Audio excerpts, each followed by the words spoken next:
कहानी का पूरा आनंद लेने के लिए कहानी के पहले भाग को ज़रूर देखें। उसका लिंक मैं आपको डिस्क्रिप्शन बॉक्स में दे दूंगी और साथ में कमेंट बॉक्स में पिन भी कर दूंगी, तो आप वहां से भी जाकर देख सकते हैं। धीरे धीरे शाम तक रुद्रांश के रिश्तेदार और जगदीश शास्त्री भी आ जाते हैं। सावित्री जी जगदीश शास्त्री को जब खुशखबरी सुनाती है तो उनकी खुशी का ठिकाना नहीं रहता। वो अद्विका को गले लगाते हुए ढेर सारा आशीर्वाद देते हैं। पार्टी अच्छे से हो जाती है। रुद्रांश अद्विका का बहुत ध्यान रख रहा था। ये देख सावित्री जी उसके कान पकड़ते हुए, इतना भी तंग मत कर उसे कि वो चिड़चिड़ी हो जाए। रुद्रांश बोला, माँ अगर मैं ध्यान नहीं रखूंगा तो जानती है ना ये कितनी लापरवाह है। पहले तो मुझे इनके डिपार्टमेंट में बात करके छुट्टी लेनी है।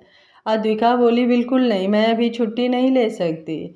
रुद्रांश बोला कैलाश शेखावत की तरफ देखते हुए, सर कल ही छुट्टी का लेटर आ जाना चाहिए। अद्विका बोली, बिल्कुल नहीं सर, इनकी कोई बात सुनने की ज़रूरत नहीं है। ये सुन सभी हंसने लगते हैं। रुद्रांश बोला, मैं भी देखता हूँ कि आप छुट्टी कैसे नहीं लेते। अद्विका बोली, माँ इन्हें समझाइए ना, अभी बहुत टाइम है। सावित्री जी बोली, लेकिन बेटा आपका काम कोई ऑफिशियल नहीं है। रुद्रांश ठीक कह रहा है। अद्विका मुँह लटका लेती है। कैलाश शेखावत जी, कोई बात नहीं बेटा, जब तक आप रुद्रांश के साथ बिजनेस वर्क देख लीजिए जिससे आपका मन भी लग जाएगा और इन लोगों को चिंता भी नहीं होगी। जगदीश शास्त्री जी, बिल्कुल ठीक कह रहे हैं आप। इसी तरह बात करते हुए सभी लोग खाना खाकर अपने अपने घर चले जाते हैं। अद्विका गुस्से से कमरे में अपने बेड पर लेटी रहती है। रुद्रांश दूध लेकर आते हुए, जल्दी से दूध पीजिए। अद्विका बोली, मुझे नहीं पीना। रुद्रांश उसे उठाकर बैठाते हुए दूध का गिलास उसके होठों से लगा देता है। अद्विका किसी तरह दूध फिनिश करती है और चुपचाप सो जाती है। रुद्रांश पीछे से उसे बाहों में भरते हुए, जान बस 7-8 महीने अपनी जिद छोड़ दीजिए, फिर आपको जो मन हो वो करिएगा, मैं नहीं रोकूंगा। आप भी समझ रही हैं ना, अब आप अकेले नहीं हैं, आपके साथ हमारा बेबी भी है। क्या आप उसके लिए कोई खतरा चाहेंगी? अद्विका रुद्रांश की बात समझ रही थी। वो भी पलटकर रुद्रांश के सीने से लग जाती है। रुद्रांश मुस्कुराते हुए उसके माथे पर किस कर लेता है।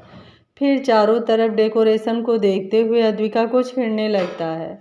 अद्विका आज भी रुद्रांश से वैसे ही शर्माती है और फिर उसके सीने में छुप जाती है। रुद्रांश अद्विका को आज जी भर कर प्यार करता है, थोड़ी सेफ्टी से। दोनों अपने बेबी का भी ख्याल रख रहे थे। रुद्रांश को अपने पापा बनने की खुशी संभाले नहीं संभल रही थी। वो अद्विका को बेड से उतरने भी नहीं दे रहा था। रुद्रांश अद्विका को ड्यूटी से छुट्टी दिलवा देता है, लेकिन घर में बैठे बैठे चिड़चिड़ी ना हो जाए इसलिए उसे अपने साथ ऑफिस लेकर जाता है और अपने साथ केबिन में पूरा ख्याल रखता था। सावित्री जी घर पर अद्विका का पूरा ध्यान रखती। Regular checkup Rudransh time to time कराते रहता।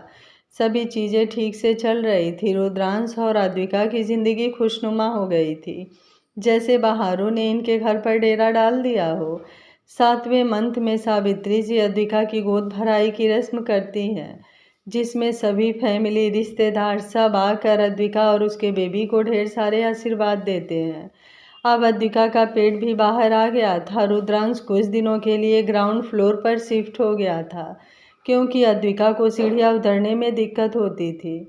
रुद्रांश अपने बेबी से ढेर सारी बातें करता रहता और अद्विका इस मोमेंट को एंजॉय करती। आखिर वो दिन आ ही गया जब उनका बेबी इस दुनिया में आने वाला था। अद्विका 2 महीने पहले ही ऑफिस जाना बंद कर दी थी। रुद्रांश भी ज़्यादातर घर से ही काम देखता। केवल ज़रूरी मीटिंग अटेंड करने ही वो ऑफिस जाता। शाम के समय अद्विका सावित्री जी के साथ हाल में बैठे बातें कर रही थी। जगदीश शास्त्री भी आ गए थे अद्विका के पास ही रहने के लिए। अचानक अद्विका को घबराहट महसूस होने लगी। रुद्रांश कोई मीटिंग अटेंड करने दोपहर को ऑफिस गया था। अद्विका पसीने से लथपथ सावित्री जी को बुलाती है। सावित्री जी किचन में उसके लिए जूस लाने गई थी। अद्विका की आवाज़ सुन सावित्री जी दौड़कर आती हैं। सारे सर्वेंट भी वहाँ मौजूद होते हैं। जगदीश जी पार्क से घूम कर आ रहे थे कि अद्विका की चीख सुनकर वो भी जल्दी जल्दी अंदर आते हैं। अद्विका अपने पेट पर हाथ रखकर, माँ बहुत दर्द हो रहा है। सावित्री जी उसका हाथ थाम अच्छे से सोफे पर लेटाते हुए, घबराओ मत, हम अभी चल रहे हैं डॉक्टर के पास। अद्विका बोली, माँ उन्हें फ़ोन करके पूछिए कहाँ हैं। सावित्री जी हाँ में अपना सर हिलाते हुए रुद्रांश को कॉल करती हैं। रुद्रांश सूरज के साथ घर लौट रहा था। सूरज ने रुद्रांश के ऑफिस ज्वाइन कर लिया था। सावित्री जी अद्विका की हालत बताते हुए रुद्रांश को जल्दी आने को कहती हैं। रुद्रांश बोला, माँ मोबाइल अद्विका को दीजिए। सावित्री जी अद्विका के कान से मोबाइल लगा देती हैं। रुद्रांश बोला, जान खुद को शांत कीजिए, मैं आ रहा हूँ। तब तक ड्राइवर और माँ के साथ हॉस्पिटल के लिए निकलिए। अद्विका अपने दर्द को दबाते हुए, नहीं पहले आप घर आइए। रुद्रांश बोला, मैं आ रहा हूँ बस कुछ देर। अद्विका बोली, सावित्री जी ड्राइवर को गाड़ी निकालने को कहती हैं। अद्विका बोली, माँ उन्हें आ जाने दीजिए, मैं उनके बिना कहीं नहीं जाऊंगी। सावित्री जी बोली, रुद्रांश आ रहा है बेटा, इतना पैनिक मत होइए, नहीं तो प्रॉब्लम बढ़ जाएगी। अद्विका खुद को शांत करने की कोशिश करती है लेकिन दर्द बढ़ता जा रहा था। जगदीश शास्त्री, बेटा रुद्रांश आ रहे हैं, तब तक गाड़ी में बैठिए, उनके आते ही हम लोग निकल जाएंगे। सावित्री जी संभाल कर अद्विका को खड़ा करती हैं। रुद्रांश जल्दी से डॉक्टर के पास फ़ोन करके सारी तैयारी करने को बोल देता है। अद्विका, सावित्री जी और जगदीश शास्त्री गाड़ी में बैठते हैं। तब तक रुद्रांश की गाड़ी भी पीछे आ जाती है। रुद्रांश अपनी गाड़ी से निकलते हुए जल्दी से अद्विका के पास आता है। अद्विका रुद्रांश को देख दर्द में भी मुस्कुरा पड़ती है। रुद्रांश उसके हाथों को अपने हाथों में थामते हुए, घबराइए नहीं, सब ठीक होगा। ड्राइवर गाड़ी निकाल देता है। पीछे से सूरज भी आता है। हॉस्पिटल पहुंचते ही रुद्रांश अद्विका को गोद में उठाते हुए अंदर आता है। डॉक्टर ने सब तैयारी कर ली थी। रुद्रांश अद्विका को स्ट्रेचर पर लेटाते हुए उसका हाथ पकड़कर, घबराइए मत। अद्विका उसका हाथ पकड़ते हुए, आप कहाँ जा रहे हैं, मैं आपके बिना अंदर नहीं जाऊंगी। डॉक्टर और नर्स हैरानी से अद्विका को देखने लगते हैं। मैम मिस्टर ओबराय यहीं पर हैं, प्लीज़ अंदर चलिए। अद्विका गुस्से से चिल्लाते हुए, मैं अपने पति के बिना कहीं नहीं जाऊंगी, और उसका हाथ और जोर से पकड़ लेती है। रुद्रांश उसके माथे को चूमते हुए, पहले आप शांत रहिए, मैं यहीं पर हूँ, कहीं नहीं जा रहा। अद्विका रोते हुए, अगर आप अंदर नहीं जाएंगे तो मैं नहीं जाऊंगी, नहीं तो घर चलिए। रुद्रांश उसे शांत होता ना देख डॉक्टर की तरफ देखता है। डॉक्टर सिचुएशन देखते हुए उसे अंदर आने देती हैं। रुद्रांश अंदर जाता है। वो अद्विका को शांत करने की कोशिश कर रहा था, लेकिन पता नहीं आज अद्विका को क्या हो गया था। वो शांत होने का नाम ही नहीं ले रही थी। डॉक्टर और नर्स अपने काम में लग जाते हैं। अद्विका रुद्रांश का नाम लेकर जोर से चीखती है। रुद्रांश अद्विका को इतने दर्द में देख तड़प उठता है। वो अद्विका के माथे को सहलाते हुए भगवान से मन ही मन प्रार्थना करता है कि सब ठीक हो। अद्विका रुद्रांश को देखते हुए बेहोश होने लगती है। रुद्रांश उसकी बंद पड़ती आंखों को देख घबरा गया। डॉक्टर बोले, मिस्टर ओबराय, मैम को होश में लाइए, नहीं तो प्रॉब्लम हो जाएगी। रुद्रांश अद्विका के गालों को थपथपाते हुए उसे उठाने की कोशिश करता है। अद्विका लड़खड़ाती और टूटती आवाज़ में, रुद्रांश अगर मुझे कुछ हो गया तो आप बेबी का पूरा ख्याल रखिएगा। रुद्रांश ये सुनते ही पागल हो जाता है, उसके मुंह पर हाथ रखकर, क्या बोल रही हैं आप, समझ भी आ रहा है। अद्विका पूरी तरह से बेहोश हो जाती है। डॉक्टर जोर से चिल्लाते हुए, मिस्टर ओबराय, मैम को जल्दी होश में लाइए, बेबी ना पूरा बाहर आया है ना ही अंदर है, बहुत ज़्यादा प्रॉब्लम हो जाएगी, हम ऐसे में ऑपरेशन भी नहीं कर सकते। रुद्रांश को कुछ समझ नहीं आ रहा था। ऐसा लगा जैसे किसी ने जान निकाल दी हो। डॉक्टर रुद्रांश के कंधे पर हाथ रखकर उसे झिझोड़ते हुए, जल्दी कीजिए, टाइम नहीं है, थोड़ी देर आपके बच्चे की जान भी ले सकती है। रुद्रांश चीखते हुए बोला, मेरी बीवी और बच्चा दोनों में से किसी को कुछ नहीं होना चाहिए, वरना मैं पूरा हॉस्पिटल बर्बाद कर दूंगा। डॉक्टर खुद को शांत कीजिए, हमारे हाथ में कुछ भी नहीं है, मैम को जल्दी होश में लाइए। कहते हुए वो अद्विका की आंखें खोलकर चेक करती हैं। रुद्रांश जल्दी से डॉक्टर को हटाते हुए अद्विका का चेहरा अपने हाथों में ले उसके होठों पर झुक जाता है। अद्विका के होठों को लॉक कर देता है। 2-3 मिनट ही गुजरे। अद्विका जोर जोर से सांसें लेते हुए आंखें खोल दर्द से चीख पड़ती है। डॉक्टर और नर्स के चेहरे खिल जाते हैं, क्योंकि अब बच्चा आधा बाहर आ चुका था। अब डॉक्टर और नर्स धीरे धीरे उसे पूरी तरह बाहर लाने लगे। रुद्रांश उसको छोड़ते हुए उसके हाथों को अपने हाथ में थाम लेता है।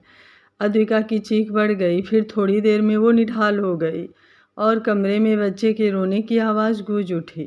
रुद्रांश अपनी आंखें बंद कर बच्चे की रोने की आवाज़ अपने दिल में उतार रहा था। उसने झुककर अद्विका के माथे को चूम लिया। अद्विका बेहोश हो रही थी। रुद्रांश बेचैन हो उठता है। डॉक्टर बच्चे का नारा काट गांठ लगाते हुए, परेशान मत होइए, अब सब ठीक है। रुद्रांश बोला, लेकिन ये? डॉक्टर बोली, बस दर्द से बेहोश हुई हैं, थोड़ी देर आराम करने दीजिए। कांग्रेचुलेसन, बेटा हुआ है। आप थोड़ी देर के लिए बाहर जाइए, तब तक मैं रूम में शिफ्ट करवाती हूँ इन्हें। बेबी को साफ कर हम लेकर आते हैं। रुद्रांश अद्विका का हाथ अपने हाथों से छुड़ाकर धीरे से बेड पर रखते हुए बाहर आ जाता है। डॉक्टर और नर्स बच्चे और अद्विका को क्लीन करने में जुट जाते हैं। रुद्रांश जैसे ही बाहर आता है, सावित्री जी और जगदीश शास्त्री, क्या हुआ बेटा, सब ठीक है ना? रुद्रांश अपनी गीली आंखों को पोंछते हुए सावित्री जी के गले लग जाता है। सावित्री जी घबराते हुए, सब ठीक है ना बेटा? रुद्रांश हाँ में सिर हिला देता है। जगदीश जी बोले, अद्विका कैसी है?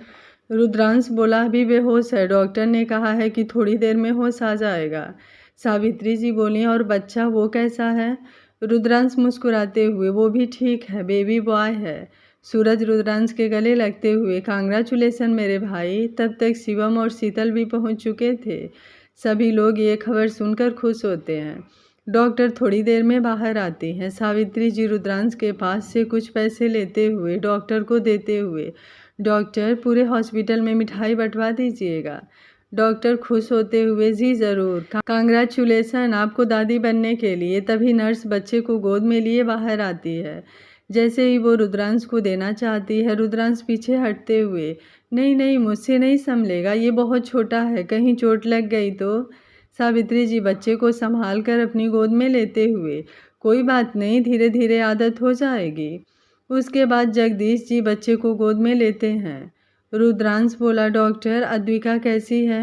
डॉक्टर मुस्कुराते हुए, ठीक है, हमने उन्हें रूम में शिफ्ट कर दिया है, आप लोग मिल सकते हैं। रुद्रांश नर्स के साथ अद्विका के कमरे की तरफ बढ़ जाता है। सभी लोग उसके पीछे आते हैं। अद्विका अभी भी बेहोश थी। डॉक्टर ने कुछ इंजेक्शन लगा दिया था जिससे दर्द कम हो। रुद्रांश उसके पास बैठते हुए उसके बालों को सहलाता है। इस वक्त अद्विका का चेहरा पीला पड़ गया था। नर्स, इनको होश आने के बाद बच्चे को दूध पिला दीजिएगा, बाकी सब ठीक है, इसलिए आप डिस्चार्ज पेपर रेडी करवा लीजिए, सुबह तक मैम को छुट्टी मिल जाएगी। सूरज और शिवम रुद्रांश के कंधे पर हाथ रखते हुए, हम लोग डिस्चार्ज पेपर रेडी करवा कर आते हैं। रुद्रांश हाँ में सिर हिला देता है। सावित्री जी बोली, अब तो अपने बेटे को गोद में ले लो। रुद्रांश की नज़र अपने बेटे के चेहरे पर जाती है, जो हूबहू अद्विका के जैसे दिख रहा था। ये देखते ही उसके चेहरे पर मुस्कान आ जाती है। बेबी भी अपनी छोटी छोटी आंखें खोलते हुए रुद्रांश को देख रहा था। रुद्रांश अद्विका के पास बैठ जाता है। सावित्री जी संभाल कर बेबी उसकी गोद में दे देती हैं। रुद्रांश को डर लग रहा था, लेकिन फिर भी अपने बच्चे को संभालते हुए वो एक पल सुकून से आंखें बंद कर लेता है। तभी अद्विका को होश आने लगता है। रुद्रांश एक हाथों से बेबी को संभालते हुए दूसरा हाथ अद्विका के माथे पर रखता है। सावित्री जी अद्विका के हाथ को पकड़ते हुए उसको देखने लगती हैं। अद्विका धीरे धीरे अपनी आंखें खोलती है। सामने रुद्रांश का चेहरा देख उसके होठों पर मुस्कुराहट आ जाती है। सावित्री जी बोली, कैसा लग रहा है बेटा, ज़्यादा दर्द तो नहीं हो रहा है? अद्विका नामे सिर हिला देती है। रुद्रांश की तरफ देखते हुए, हमारा बेबी। रुद्रांश अपनी गोद में इशारा करता है। अद्विका की नज़र उसके गोद में जाती है, लेकिन बेबी का चेहरा उसे नहीं दिख रहा था। वो उठने की कोशिश करती है। सावित्री जी संभाल कर उसे बैठाते हुए पीछे से तकिया लगा देती हैं। सावित्री जी बोली, आप लोग बातें कीजिए, हम लोग बाहर ही हैं। कहते हुए जगदीश शास्त्री के साथ बाहर आ जाती हैं। शीतल बोली, कांग्रेचुलेसन। अद्विका मुस्कुराकर उसे थैंक यू बोलती है। शीतल भी कमरे से बाहर आ जाती है। रुद्रांश बच्चे को अद्विका की गोद में रखते हुए उसे बाहों में भर लेता है। अद्विका भी उसके सीने से अपना सर टिका देती है। रुद्रांश के दिल को अब जाकर पूरी तरह सुकून मिला था। अद्विका बेबी को देखते हुए मुस्कुरा देती है। उनका बेटा अपने मम्मी पापा को टुकुर टुकुर देख रहा था। अद्विका बोली, ये तो बिल्कुल मेरे जैसा लग रहा है। रुद्रांश मुस्कुराकर, आपका लाडला है तो आपके जैसा होगा ना, मेरी प्रिंसेस होती तो मेरे जैसी होती। अद्विका बोली, क्यों, वो भी मेरे जैसी होती। रुद्रांश बोला, अच्छा ये सब छोड़िए, डॉक्टर ने कहा है कि पहले बच्चे को दूध पिलाना है। ये सुनते ही अद्विका हड़बड़ाते हुए, मैं कैसे? रुद्रांश उसके कानों के पास चूमते हुए जैसे। अद्विका जल्दी से उसके मुंह पर हाथ रखते हुए, क्या बोल रहे हैं? रुद्रांश उसके हाथों पर किस कर लेता है। अद्विका शर्मा कर अपने हाथ खींच लेती है। अद्विका बोली, रुद्रांश मुझसे नहीं होगा। रुद्रांश उसकी आंखों में देखते हुए, मैं हूं ना, इसमें घबराने की क्या बात है, हमारा बेबी है, मेरा ही अंश है। अद्विका बोली, लेकिन अभी वो छोटा है। फीडिंग एक बेस्ट मेडिसिन होती है न्यूबॉर्न बेबी के लिए। मैंने नेट पर सर्च किया था, बता रहा था नए जन्मे बच्चे के लिए माँ का पहला दूध सबसे अच्छा होता है। जो बच्चे अपने माँ का दूध पीते हैं वो हर बीमारियों से बचे रहते हैं। तुम्हें कुछ नहीं करना पड़ेगा, मैं नर्स को बुलाता हूँ। बाकी मैं हर वक्त तुम्हारे साथ हूँ, तुमको परेशान होने की कोई ज़रूरत नहीं है। कहते हुए नर्स को आवाज़ लगाता है। नर्स अंदर आती है तो रुद्रांश उसको समझाता है कि आप बच्चे को फीडिंग करा दीजिए, लेकिन अद्विका का ध्यान रखिएगा, वो थोड़ा घबरा रही है। नर्स बेबी के सर पर हाथ लगाते हुए उसको फीडिंग कराने लगती है। अद्विका सिहर उठती है। बेबी जल्दी जल्दी मुंह चलाने लगता है। अद्विका को गुदगुदी लग रही थी, लेकिन माँ बनने का एहसास भी उसे अलग सी फीलिंग करवा रहा था। कुछ देर में वो नॉर्मल हो जाती है। नर्स अद्विका से रुद्रांश के बारे में बात करने लगती है। नर्स कहती है, आपके हस्बैंड आपको बहुत प्यार करते हैं, वो आपकी बहुत केयर भी करते हैं। दर्द आपको हो रहा था और महसूस उनके चेहरे पर हो रहा था। इसी तरह बातों बातों में अद्विका को पता ही नहीं चलता है। नर्स बच्चे को फीडिंग करा देती है। नर्स चली जाती है। रुद्रांश अंदर आता है। कुछ देर बाद बेबी सो जाता है। रुद्रांश बेबी को लेटाकर वहीं उसके पास रख देता है।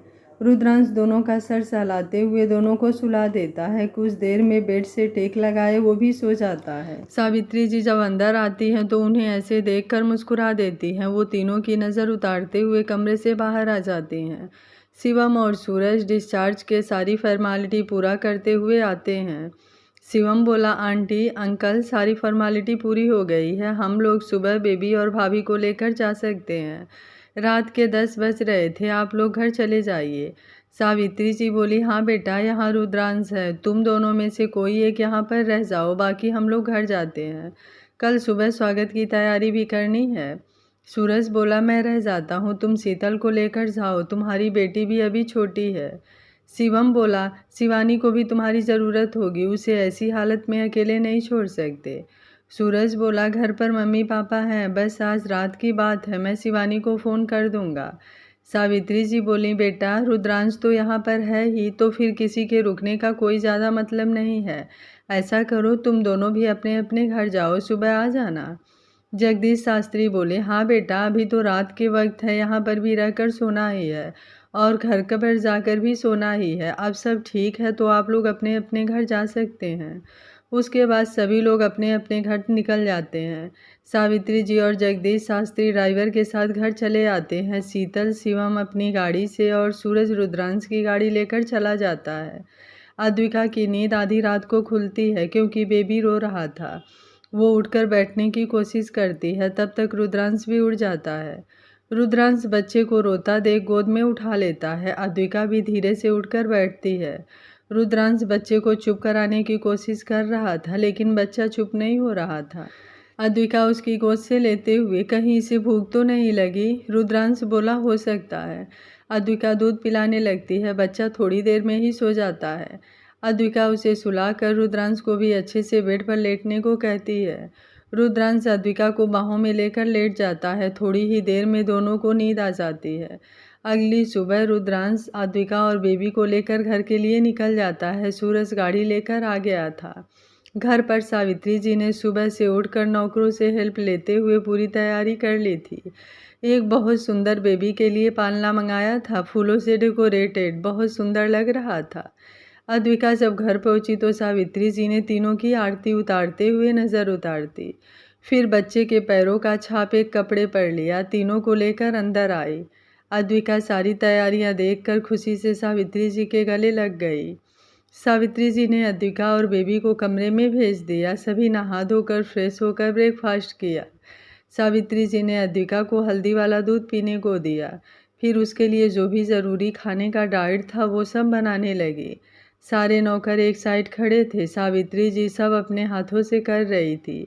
ऐसे ही हंसी खुशी दिन गुजरने लगे। छठे दिन बच्चे की छठ की पूजा थी। सावित्री जी ने पंडित जी को बुलाया। ऐसे जगदीश शास्त्री तो खुद पंडित थे, लेकिन अपने नाती के लिए उन्होंने दूसरा पंडित बुलवाना ही सही समझा। बेबी का नामकरण बुआ करती हैं, लेकिन यहाँ तो कोई बुआ ही नहीं थी, इसलिए अद्विका अपने बेटे का नाम खुद रखा। उसने बेबी का नाम आद्रांश रखा। सभी को ये नाम बहुत पसंद आया। शीतल और शिवम की बेटी शिवांगी 1 साल की होने वाली थी। उसे आद्रांश के साथ खेलना अच्छा लग रहा था। शिवानी के प्रेगनेंसी के 4 मंथ हो चुके थे। पूजा खत्म होने के बाद सभी लोग खाना खाकर विदा लेते हैं। अद्विका अपनी बेबी के साथ जब कमरे में आती है तो रुद्रांश भी पीछे से आकर दरवाज़ा लॉक करते हुए अद्विका को बाहों में भर लेता है। तीनों बेड पर लेट जाते हैं। आद्रांश कुछ ही देर में सो जाता है। रुद्रांश अद्विका को अपनी तरफ घुमाते हुए उसके माथे को चूम लेता है।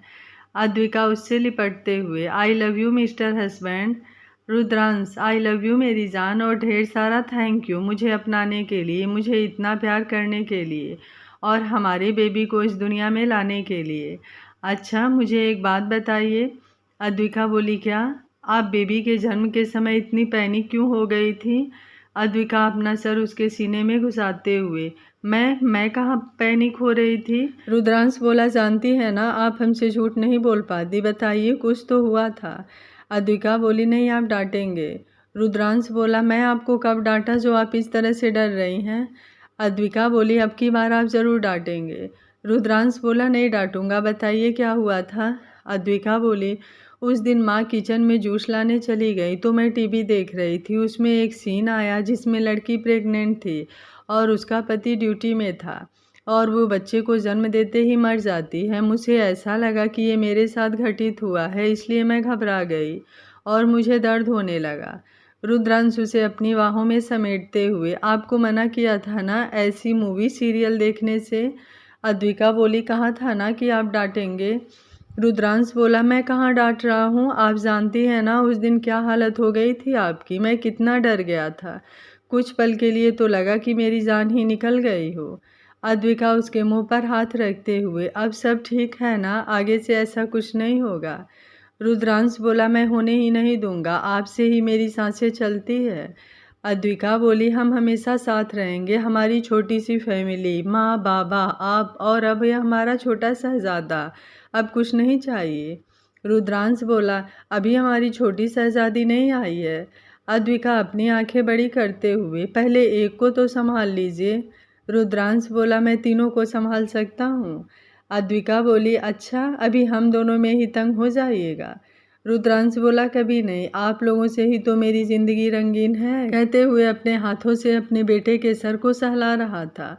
अद्विका और रुद्रांश ने अपनी मोहब्बत को मंजिल तक पहुंचा लिया था। अब इनकी ज़िंदगी में मोहब्बत के रंग थे, इनके बच्चे के संग इनका परिवार अब पूरा हो गया था। रुद्रांश के बेवकूफ़ी से जो सब कुछ बिखर गया था, अद्विका और रुद्रांश की मोहब्बत ने वो सब समेट लिया था। आज इनकी मोहब्बत पूरी हो गई थी। उम्मीद करती हूँ आप लोगों ने कहानी को एंजॉय किया होगा और कहानी आप सभी को बहुत पसंद आई होगी। अगर आप लोगों को कहानी अच्छी लग रही है तो वीडियो को लाइक, शेयर एंड चैनल को सब्सक्राइब कर लीजिएगा। Thank you for watching. मिलते हैं अगली एक और प्यारी सी कहानी के साथ। तब तक स्वस्थ रहिए, मस्त रहिए, हंसते मुस्कुराते रहिए।